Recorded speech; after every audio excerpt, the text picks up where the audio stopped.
ওয়াশরুমে গেছি, ওয়াশরুম তো সবারই একটা, ভাড়াটা বাসা জানেনই তো কি অবস্থা। আমি ওয়াশরুমে গেছি, লকটা নষ্ট, আমি হাত দিয়ে এভাবে ধরে রাখছি, বিশ্বাস করে এভাবে ধরে রাখছি আমি।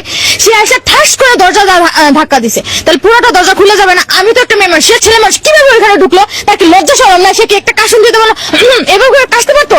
যাক, আবুর কাছ থেকে একটা ভালো জেনারেল নলেজ শিখলাম যে হাঁকতে যাওয়ার আগে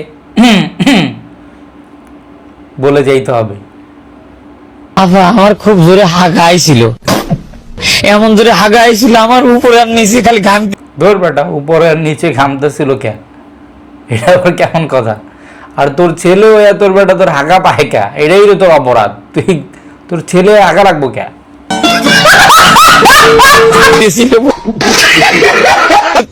এই ধান বিশ্বাস না করেন আমি ভূত ধরে রাখছি। চাপায় রাখ, চাপায় রাখ, আর অল্প কিছুক্ষণ লেগে চাইবা রাখ।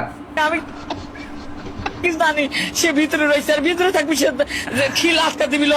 আমার জোরে হাগার চোদনে মনে করেন যে এমন জোরে মনে করেন ধাক্কা মারছি।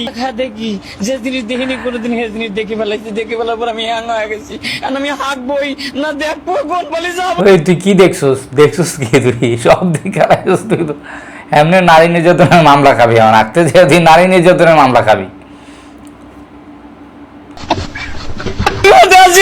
গু আটকে